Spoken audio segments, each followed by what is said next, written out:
Hey guys, what's up? It's Eric with Advanced Level Automotive. Welcome back to the channel. Right behind me I have a 2001 Toyota Highlander. It's got the 4-cylinder engine, and customer complaint is that it's got an extended crank. So whenever you put the key in, go to crank the engine over, it takes a while for it to start up. You got to let it crank for a minute.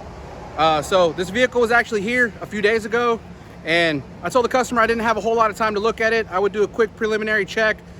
So what I did was I hooked up the scan tool, and I'll show you what I found, but essentially what I told them was that it may be a fuel pump issue.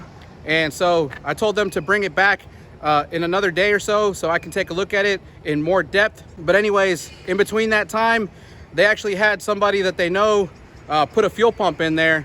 So I didn't recommend to put a fuel pump. I told them the fuel pump was a possibility, but they had somebody do it that was willing to do it for free. I guess they owed them something. So anyways, they ended up replacing the fuel pump, and it still didn't fix the problem. So let's go ahead. I'll take you inside the vehicle. Let's hook up the scan tool, and let me recreate the problem so I can show you what's going on. All right, guys, so we're inside the vehicle. Got the key right here. I'm gonna go ahead and stick it in the ignition, turn the ignition on, and then I'm going to crank the engine. Just listen for the extended crank.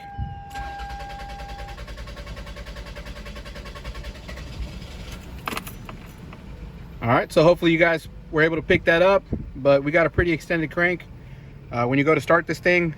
And what you'll also notice is that we have a check engine light on, and I have just my little easy scan tool to use. No reason to bring out the big guns.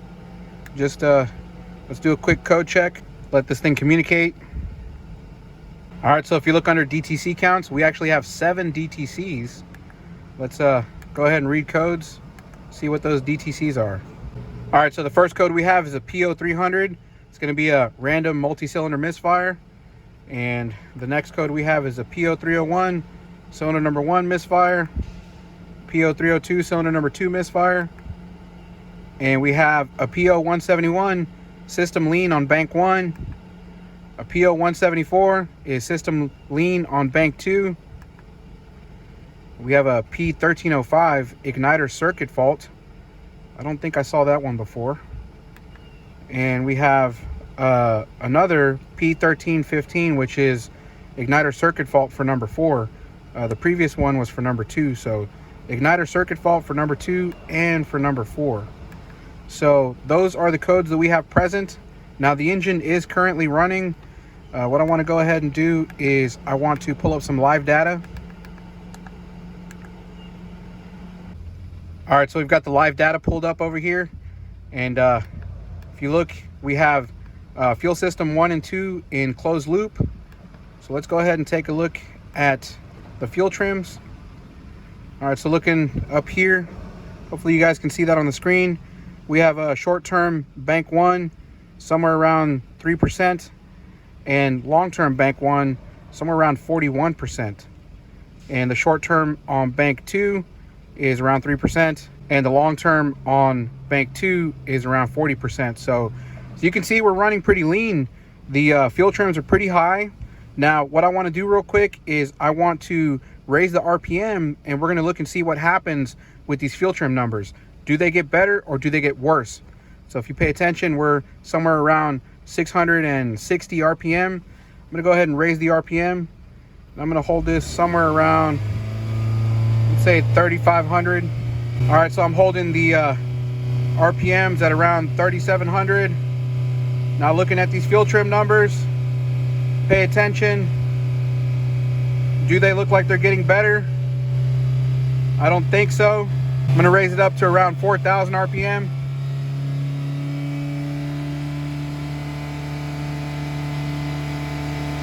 Now around 4,300 RPM, we're looking at 43% on bank 1 and still around 40% on bank 2. We're at 4,300 RPM. These fuel trims are not getting any better. I'm going to let off. Now, what this test tells us is that more than likely we're not dealing with the vacuum leak. Because if you guys know, whenever we're dealing with the vacuum leak, the higher the RPM we go, the better these fuel trims get. So what we saw was that the fuel trims really were not getting any better. We didn't really see much counteraction between the long-term and the short-term fuel trim, nor did we see much of an improvement on the long-term itself. So this tells me that more than likely we're dealing with some type of fuel issue. It's possible that we could have maybe a weak fuel pump that's not supplying enough fuel pressure to the engine. Now, like I said, they already replaced the fuel pump, so we can probably rule that out. So the next thing I want to do is I want to go under the hood, and I just want to check and see how much fuel pressure we actually have at the engine. So let's go ahead and move under the hood, see if we can hook up a fuel pressure gauge and see where we're at. All right, guys, so moving under the hood, if you look over on this side of the engine, underneath this cover, you'll see the fuel line. Well, let me go ahead and remove this cover. It's a 10 millimeter.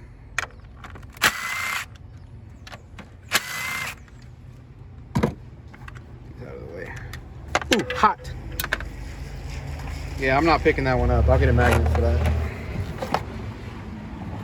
All right, so now that we have that cover removed, we can get a better visual. If you look back here, right down there, you'll see the fuel line. Let me pop the little cap off of it. Ooh, that's hot.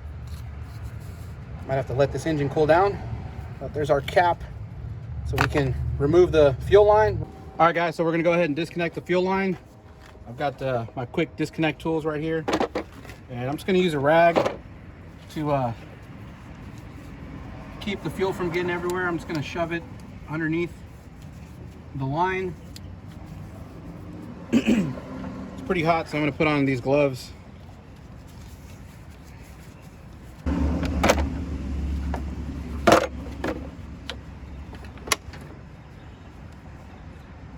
Let's try this one first. This one looks a little bit too big. Go ahead and switch it over for the smaller one. I believe it's a 5/16.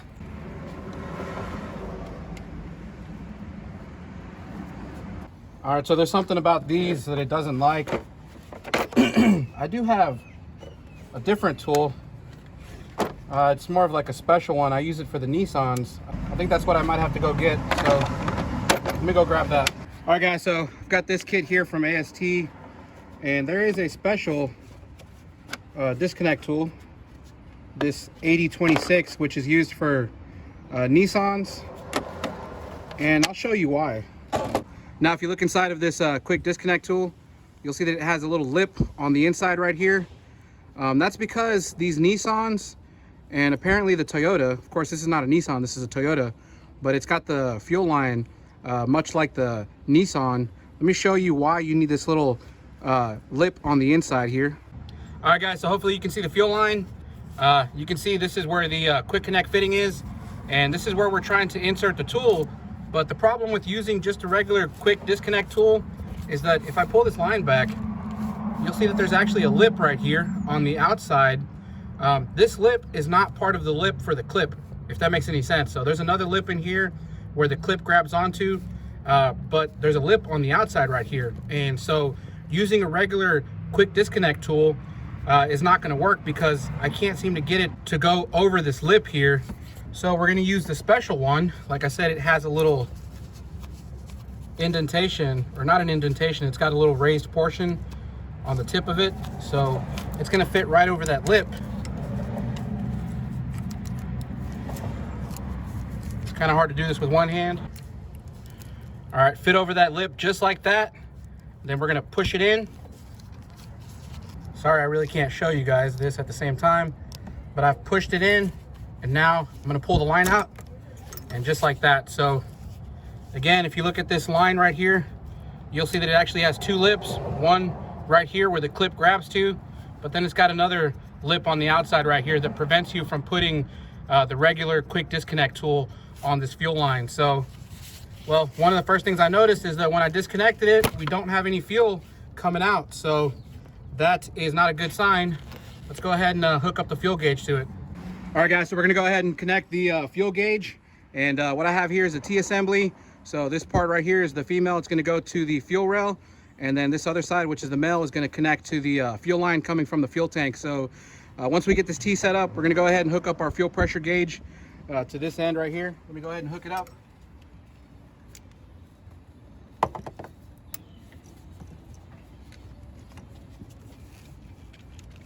Okay, so we've got our T installed. Now I've got the fuel gauge right here, and we are going to connect it.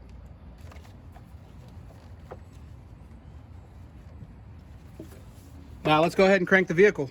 All right, so I'm gonna focus you in on the gauge here. I know it's the glass is cracked, but hopefully you guys can see the numbers on there. So he's got the key on, should be a prime. I'm not really sure if Toyotas even really have a prime. Dale otra vez.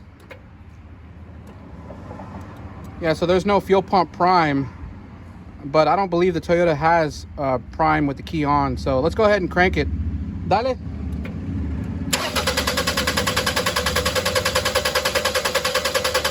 All right, you can see it's taking time to build up pressure. We're getting up to like 15 PSI.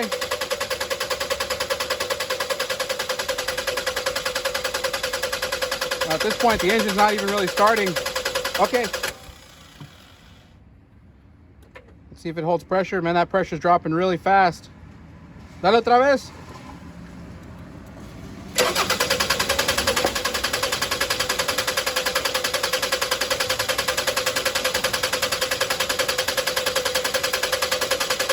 Okay.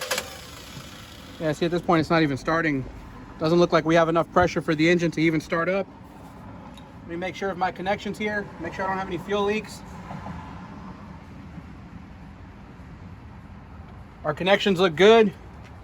So yeah, we definitely have a weak fuel supply. Now again, like I said, guys, they did replace the fuel pump. And the thing about this system is that it's a returnless system. So what that means is that there is no return fuel line. A returnless system means that there's no fuel return. So once the pressure gets up to the fuel rail, it's got nowhere else to go. So now it's starting to rain. So a real quick check I want to do is I'm going to go ahead and close off this valve, and I'm going to have him crank the engine over. Dale. All right, it's starting to rain. Viene el agua. All right, guys, so let me explain to you what I was trying to do before the rain started coming down. So if you look, I have this T-assembly, and this T-assembly has a shutoff valve. So what this allows us to do is that it allows us to isolate the fuel rail from the line that goes back to the gas tank. So I'm gonna have him crank the engine over, and we're gonna pay attention to the gauge, and we're gonna see if the pressure is dropping on the fuel pump side. So let's go ahead and crank the engine. All right, so as you guys can see, we've got pretty low pressure, around 10 PSI. Okay, and that's deadheading the pump. And you can see that our pressure is dropping back down to 0. So that definitely means that we have a bleed back problem somewhere in either the fuel tank or the fuel pump, or maybe even the fuel line. So I think the next thing we need to do is probably maybe pull this fuel pump back out. All right, guys, so I apologize if I'm jumping ahead a little bit over here. But after doing some brainstorming and a little bit of research, what I found out was that even though this fuel system is a returnless style, there is actually still a fuel pressure regulator. And what I found out was that the fuel pump on this thing is not a variable speed fuel pump. So of course it needs a fuel pressure regulator. And in doing some research, I found out that the fuel pressure regulator was actually mounted to the fuel pump module assembly. And so I have the old fuel pump. This is actually the fuel pump that the customer originally replaced. So this is the fuel pump that was in the vehicle from the factory. So this is the old one. Now I've already got the fuel pump assembly out. As you can see, all you have to do is remove this back seat, and you can gain access to it by removing this little cover. And there's probably, I don't know, 6 or 8 different little 10mm bolts that go around this piece. And we were able to pull the module assembly out. Let me take you over to the table and I'll show you what it looks like. All right, guys, so over here on the table, I've got the fuel pump module assembly, and I've already actually taken this thing apart. I kind of just put it back together to show you what it looks like when you take it out of the vehicle. And I've also already figured out what's wrong. But let me point out to you the components. So if you look, of course, this is the fuel level sensor here, which is the float. And over here on the side, you'll notice that we have this piece right here. This is actually the fuel pressure regulator. So the way this fuel pressure regulator works is the fuel pump is inside of this plastic body. So if we take off this cap at the bottom here and we disconnect the fuel pump, we pull it out from the bottom here. This is the fuel pump. Again, this is a brand new fuel pump. They've already replaced this, but we're still having bleed back issues. So again, we pull the fuel pump out, and you remove the top part of the housing assembly. There's a few clips on the side. Put that off to the side here, and you'll have this plastic case here, which houses, I believe this is actual filter, and we have the fuel pressure regulator here. So let me show you how this works. We have the fuel pump. Again, the fuel pump is going to intake the fuel from the sock here, and it's going to pump the fuel out from the top. And when that fuel comes out from the top, it's going to go into, if you look inside the bottom here, there's a hole right there. And if you follow it up, it connects to right here. But when you look at the top, you'll see that it doesn't go anywhere. So there's no outlet up here. The way this works is the fuel pressure gets pumped up through this housing, and it actually fills up this bowl. So if you look at this area right here, this fills up with fuel. And if you follow it over, there's another tube right here. So this fills up with fuel. It goes into this area right here, and you'll see that this is where the fuel pressure regulator is located. Now, if you follow this up, this actually comes out to here, which is connected to the outlet. This is the outlet right here where the fuel line connects to, and that's what goes up to the fuel rail. So the way this works is the pressure, of course, fills up the bowl here, and it fills up this sort of tube right here. And whenever the pressure is too high, this fuel pressure regulator opens up to bleed off that fuel pressure back into the fuel tank. So now the thing is that what I was trying to figure out was whether or not we have a problem with maybe a crack in this case, because it is possible if this case is cracked anywhere, we could be losing fuel pressure from there. And we could also have bleed back issues. So I wanted to distinguish whether or not it was a problem with either the case or the fuel pressure regulator. And so I went ahead and I removed the fuel pressure regulator. So you can see it's got a little O-ring where it installs right here. Again, this is where the fuel pressure comes up through, or down because it's positioned this way. So the fuel pressure comes through here, goes into the fuel pressure regulator here, and at a certain pressure, this regulator is going to open, and it's going to allow the fuel to get dumped back into the fuel tank. So when I move this or remove this and I pop it off, if you look, again, you'll see the diaphragm in there, and this is where the fuel pressure goes in through. And so what I did was I basically just put my mouth on here. Of course, I wiped it down. Now when I put my mouth on here, I'm going to blow on it, and of course, you know, you really can't generate enough pressure, you know, with just your mouth to actually open up this regulator. I mean, I'm pretty sure you need at least 50 or 60 psi worth of pressure to open this up. I mean, probably with your mouth, you can probably only generate maybe 3 to 5 psi, if that. So I'm going to go ahead and put this on my mouth, and I'm going to blow on it, and I want you to just listen for it.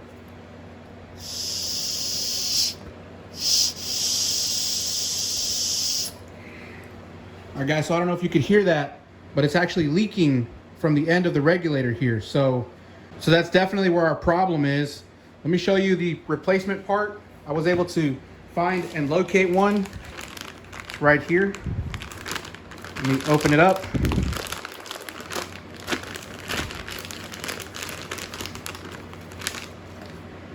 And we got the two regulators side by side. Now I'm going to blow on this one.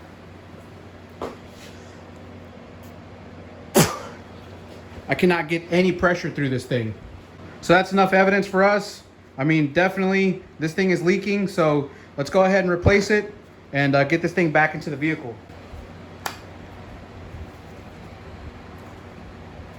Just want to make sure that's in there nice and secured. We now have the fuel pressure regulator installed. Let's go ahead and put the fuel pump in.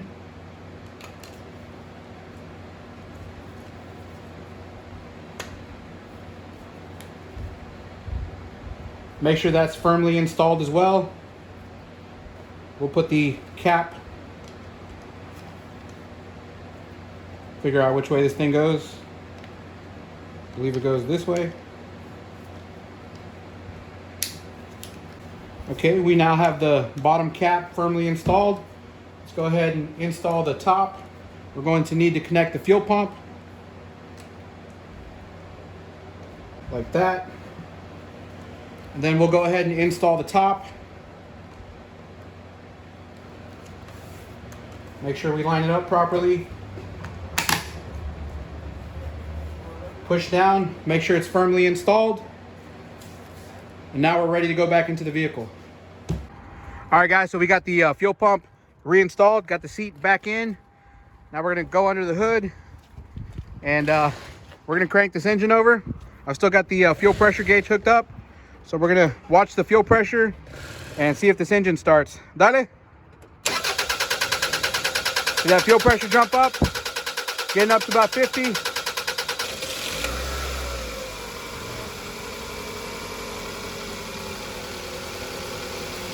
The engine is running.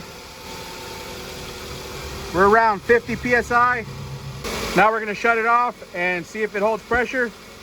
Apágale. And check that out. It's maintaining pressure. We're looking at around 45 PSI. Let's go ahead and try to crank it back up and see if it starts. Dale. Started right back up. All right, guys, so before we end the video, I've got the scan tool hooked up. I'm gonna go ahead and start this thing back up. Again, you can see it started right up. Now what I wanna do is I want to go back into the live data and we're going to look at the data pits for the fuel trim. And we're gonna be looking for a correction factor. So hopefully we find what we're looking for. Okay. Again, we still have 7 DTCs. I have not cleared anything because I wanted to see the correction as far as the fuel trim. So let's go ahead and see what we got. Bingo. All right, guys, so if you look at the short-term bank 1, you'll see that we're negative 21. And as far as the long-term, we're positive 40. And we're seeing pretty much the same thing on the bank 2. As far as the short-term fuel trim, we've got negative 21. And the long term, we've still got 39. So this is pretty much counteracting itself. This vehicle is going to need to run in order for these fuel trims to even out.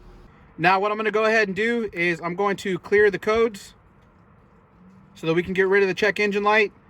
And again, we had some misfire codes and we had some other codes pop up, but at this point it's possible, or more than likely, that those codes were set as a byproduct of the fact that this engine pretty much didn't have enough fuel pressure to run, and if it did run, it ran very poorly. So again, we're going to clear the codes.